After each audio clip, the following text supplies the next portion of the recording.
शहर हैदराबाद में यहाँ पर उपस्थित सभी सम्मानित निर्णायकगण एवं मित्रगण का टीम वेनेसिया की इस प्रस्तुति में हार्दिक स्वागत है। हम यहाँ भारत के महाराष्ट्र क्षेत्र में स्थित जेएसडब्ल्यू स्टील डॉल्बी के कोकोवन विभाग से क्यूसी प्रेजेंट करने आए हैं। जेएसडब्ल्यू ग्रुप की स्थापना 1982 ईस्वी में हुई। जेएसडब्ल्यू ग्रुप ने अपना पहला steel plant Jindal iron and steel company के नाम से वासिंद मुंबई में स्थापित किया। जेएसडब्ल्यू स्टील कंपनी भारत की स्टील उत्पादक कंपनियों में से एक है, जिसकी प्रमुख शाखा विजयनगर कर्नाटक, सेलम तमिलनाडु, तारापुर कोचिन तथा डॉल्बी महाराष्ट्र में स्थित है। जेएसडब्ल्यू स्टील की वार्षिक उत्पादन क्षमता 18 मिलियन टन है, जिसे 2025 तक 40 मिलियन टन करने वाला लक्ष्य है। ये हमारे कंपनी का विजन, पर्पस और वैल्यूज है। ये हमारे कंपनी की मेन लीडरशिप है। आदरणीय ओपी जिंदल साहब हमारे जिंदल ग्रुप के संस्थापक हैं। श्रीमती सावित्री जिंदल हमारे कंपनी का चेयरपर्सन है। मिस्टर सज्जन जिंदल हमारे कंपनी के चेयरमैन हैं। मिस्टर शेषागिरी राव हमारे कंपनी का जॉइंट एमडी है। ये हमारे कंपनी के प्रमुख उत्पाद है। इसमें हम hot roll call, cold roll call, colour coated colour and millets, CMT बास एंड वाइट रॉड्स उत्पादन करते हैं। ये हमारी टीम डिटेल है। मिस्टर प्रवीण चक्रवर्ती हमारे फैसिलिटेटर है और मैं leader Yogendra Pratap Singh dishes operation. मैं सदस्य गोवर्धन विभाग इलेक्ट्रिकल, मैं सदस्य सिमोन कुमार सरकार ऑपरेशन, मैं सदस्य चंद्रन जी डस्ट कर ऑपरेशन। ये हमारे जेएसडब्ल्यू स्टील प्लांट का लेआउट है। हम सब कोकोवन विभाग से। हमारे कोकोवन विभाग का प्रमुख उत्पाद मेटलर्जिकल कोक है, जिसको कि हम 1300 डिग्री सेंटीग्रेड पर गर्म करके कोकिंग कोल से प्राप्त करते हैं। इसका उपयोग ब्लास्ट फर्नेस में रिडक्टेंट और हीटिंग एजेंट के रूप में किया जाता है। ये हमारा कोकोवन प्लांट है, जिसकी वार्षिक उत्पादन क्षमता 1 मिलियन टन है, जिसमें 2 बैटरियों को मिलाकर 10 ओवन है। ये हमारे कोकोवन प्लांट का फ्लोर चार्ट है, जहाँ 3 मुख्य विभाग है। एमएचएस बैटरी पाइप प्रोडक्ट, जिसमें से बैटरी हमारा कार्य क्षेत्र है। ये हमारे क्यूसी प्रोजेक्ट का टीम चार्टर है। मिस्टर सुकुमार हमारा एचओडी है, मिस्टर मनीष कुमार हमारा प्रोसेस ओनर है, मिस्टर प्रवीण चक्रवर्ती हमारा फैसिलिटेटर है। इसमें हम 3 थीम बेसिस से काम किया: प्रोडक्ट, सेफ्टी और एनवायरनमेंट। महोदय, ये डॉक्टर डेमिंग का पीडीसी चक्र है, जिसका 12 स्टेप क्यूसी मेथड का उपयोग करके हमारा समस्या का हल निकाला। हमने हमारे कार्य क्षेत्र में रॉबिन हुड मेथड का उपयोग करके विचार मंथन किया, जिसके बाद में हमें कुल 56 समस्याएं मिली। हमने इन सभी 56 समस्याओं को एबीसी 3 भागों में बांट दिए। क्या बता सकते हैं एबीसी प्रकार की समस्या क्या होती है? जी हाँ, एक प्रकार की समस्या वो होती है जिसे हम अपने विभाग में खुद हल कर सकते हैं। इसमें हमें कुल 18 समस्याएं मिली। बी प्रकार समस्या होती है, हम दूसरा विभाग के माध्यम हल कर सकते हैं। इसमें हम 28 समस्या मिली। इसी प्रकार की समस्या होती है जो अपने उच्च अधिकारी के माध्यम से हल कर सकते हैं। इसमें हमें 10 समस्याएं मिली। फिर हम अपने ए प्रकार की सभी समस्याओं को स्ट्रेटिफिकेशन द्वारा क्यूसी और काइजन 2 भागों में बांट दिया, जिसे क्यूसी में 5 तथा काइजन में 13 समस्याएं मिली। फिर हमने किसी की 5 समस्याओं का अंकों के द्वारा लेवल ऑफ इम्पैक्ट चेक किया, जिसमें हमने पाया कि चार्जिंग के बाद बैक साइड खोल के टूटने की समस्या हमारे प्रोडक्शन, सेफ्टी, एनवायरनमेंट इन सभी को ज्यादा प्रभावित कर रही है। इसलिए इस क्यूसी समस्या को हमने अपने प्रोजेक्ट के लिए चुना। यह हमारा प्रोजेक्ट का माइलस्टोन चार्ट है। इसमें हम सब जानते हैं कि किसी भी काम शुरू करने पहले प्लानिंग की आवश्यकता होती है। इसमें हम दर्शाए कि कौन सा काम कब शुरू करेंगे, कौन सा काम कब खत्म करेंगे। यह हमारा वीकली का प्लान है। महोदय, आइए हम समझते हैं अपनी क्यूसी समस्या को। ये हमारा कोकोवन प्लांट का अग्रिम विषय है, जहाँ चार्जिंग कर बैटरी पुशर कर को हमने दर्शाया। यह हमारा कोल केक चार्जिंग का ऑपरेशन फ्लो चार्ट है। इसमें हम दर्शाए कि कोल केक चार्जिंग करने के बाद ट्रेजर जैसे पीछे लेते हैं, जिस टाइम हमारा कोल केक ब्रेकेज हो जाता है, जो कि हमारा पेन एरिया है। जिसे आप इन्वेस्टर को द्वारा देख सकते हैं। कोल के चार्ट पे के साथ फॉरवर्ड होता है, ट्रेजर लॉक होता है, प्लेट बैक आता है। उसके बाद ट्रेजर लॉक करके जैसे ही हम अपना प्लेट बैक लेते हैं, हमारा बैक साइड के टूटता है, जो कि हमारा पेन एरिया है, जिसे आप वीडियो के माध्यम से देख सकते हैं। इसलिए हमारी प्रमुख समस्या है चार्जिंग के बाद बैक साइड कोल केक का टूटना।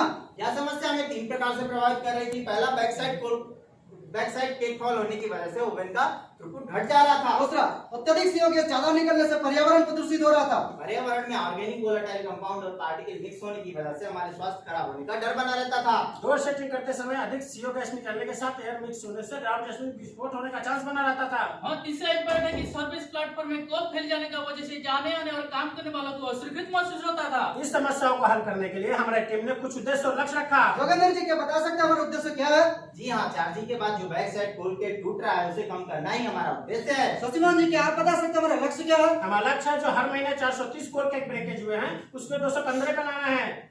इस समस्या को हल करने के लिए हमारी टीम ने 4W1S तकनीक का इस्तेमाल किया। हमारा पहला समस्या क्या है? बैक साइड खोल के टूट रहा है। समस्या कहाँ हो रही है? चार्जिंग ओवन में हो रही है। समस्या कब हो रही है? चार्जिंग खत्म होने के बाद हो रही है। समस्या का असर किसके ऊपर हो रहा है? ऑपरेशन विभाग के ऊपर हो रहा है। समस्या कितनी हो रही है? इस समस्या की वजह से हर महीने लगभग 430 कोल के टूट रहे हैं। इसका प्रभाव क्या है? इसकी वजह से ओवन का थ्रूपुट घट रहा है। और दूसरा समस्या क्या है? और दूसरा समस्या है सीओ गैस ज्यादा इमिशन हो रहा है। समस्या कहाँ हो रही है? चार्ज ओवन में हो रही है। समस्या कब हो रही है? बैक साइड कोल केक टूटने के बाद हो रही है। समस्या का असर किसके ऊपर हो रहा है? ऑपरेशन डिपार्टमेंट पे हो रहा है। समस्या कितनी हो रही है? इस समय प्रतिदिन 1000 ppm से ज्यादा सीओ गैस इमिशन हो रहा इसका है, प्रभाव क्या है? जिससे हमारा वायु प्रदूषित हो रहा है। हमारी तीसरी समस्या क्या है? अत्यधिक कोल का फैलाव हो रहा है। समस्या कहाँ हो रही है? सर्विस प्लेटफॉर्म पे हो रहा है। समस्या कब हो रही है? बैक साइड कोल के टूटने के बाद हो रही है। समस्या का असर किसके ऊपर हो रहा है? समस्या का असर ऑपरेशन विभाग के ऊपर हो रहा है। समस्या कितनी हो रही है? इसकी वजह से हमें हर महीने लगभग 624 टन कोल स्प्लेश हो रहा है। इसका प्रभाव क्या है? इसकी वजह से प्लेटफॉर्म पे आने जाने वालों को और काम करने वालों को दिक्कत हो रही है। ये हमने 6 महीने का कोल केक ब्रेकेज का डेटा इकट्ठा किया है, जिसमें हमने पाया कि हर महीने औसतन 430 कोल केक ब्रेकेज हुए हैं। ये हमने 6 महीने का सीओ गैस इमिशन का डाटा इकट्ठा किया, जिसमें हमने पाया कि हर दिन लगभग 972 ppm सीओ गैस का इमिशन हुआ है। यहाँ पे हमने कोल स्पिलेज का 6 महीने का डेटा इकट्ठा किया, जहाँ पे हमने पाया कि हर महीने औसतन 6 से 24 टन कोल स्पिलेज हुए हैं। इसके बाद समस्या के कारणों को जानने के लिए हमारी टीम ने पुनः विचार मंथन किया, जिसके बाद में हमें मशीन के संदर्भ में 14 कारण मिले, मेन के संदर्भ में 7 कारण मिले, प्रोसेस के संदर्भ में 7 कारण मिले, मैनेजमेंट और मटेरियल के संदर्भ में 4 कारण मिले। इन सभी कार्डों की मदद से हमने फिशबोन डायग्राम तैयार किया, जिसको कि डॉक्टर स्कावा या कॉज एंड इफेक्ट डायग्राम भी कहते हैं। इन सभी कारणों को जड़ तक पहुंचने के लिए हमारी टीम ने वाई एनालिसिस किया। इसको हमने लेवल 1 और लेवल 2 IY एनालिसिस किया। करने के बाद हमको 10 प्रोबेबल रूट कॉजेस मिली। इन सभी 10 प्रोबेबल रूट कॉजेस का हमने स्टैंडर्ड और फॉलोड पैरामीटर के ऊपर में वैलिडेशन किया, जिसके बाद में हमारी समस्या को प्रभावित करने वाले 5 वैलिड मूल कारण मिले। इन मिले हुए 5 मूल वैलिड कारणों को हमने 6 महीने का डेटा एनालिसिस किया।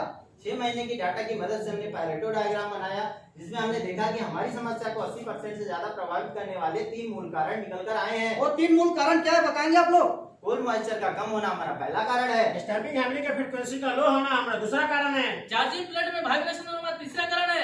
इन सभी कार्डों को हल करने के लिए हमारी टीम ने फिर से विचार विमर्श किया। हमारा पहला कारण कौन सा है जिसके ऊपर हमें कार्य करना है? कोल मॉइस्चर का कम होना हमारा पहला कारण है। इस कारण को हल करने के लिए हमारी टीम ने क्या सुझाव दिया? इस कार्ड को हल करने के लिए हमारी टीम ने कन्वेयर बेल्ट पे लगी नॉर्मल स्प्रे नोजल को फाइन स्प्रे नोजल में बदलने का निर्णय लिया। क्या इस सुझाव से हमारी टीम सहमत है? जी नहीं, क्योंकि हमें ऑपरेटर के ऊपर डिपेंडेंट रहना पड़ सकता था, इसके लिए हमने इस सुझाव को रिजेक्ट किया। इसके बाद हमारी टीम ने अगला सुझाव क्या दिया? इसके बाद हमारी टीम ने अगला सुझाव दिया कि हम मिक्सर हाउस में एडिशनल वाटर लाइन के साथ में मॉइस्चर एनालाइजर को लगाएंगे, जिसका कंट्रोलिंग हम डीसीएस में दे देंगे। क्या इस सुझाव से हमारी टीम सहमत है? जी हाँ। हमारा दूसरा कारण कौन सा है जिसके ऊपर हमें कार्य करना है? हमारा दूसरा कारण है स्टैंपिंग हैमरिंग फ्रीक्वेंसी का कम होना। इस कारण को हल करने के लिए हमारी टीम ने क्या सुझाव दिया? इस कारण को हल करने के लिए हमारी टीम ने स्टैंपिंग हैमरिंग फ्रीक्वेंसी 35 हर्ट्ज को 46 हर्ट्ज बढ़ाने का निर्णय लिया। क्या इस सुझाव से हमारी टीम सहमत है? जी नहीं, क्योंकि हमें ऑपरेटर पे डिपेंडेंट रहना पड़ सकता था, जिससे कोल केक बनाने के समय में असमानता हो सकती थी। इसके बाद हमारी टीम ने अगला सुझाव क्या दिया? इसके बाद हमारी टीम ने अगला सुझाव दिया कि स्टैंपिंग हैमरिंग फ्रीक्वेंसी को 46 हर्ट्ज मेंटेन रखते हुए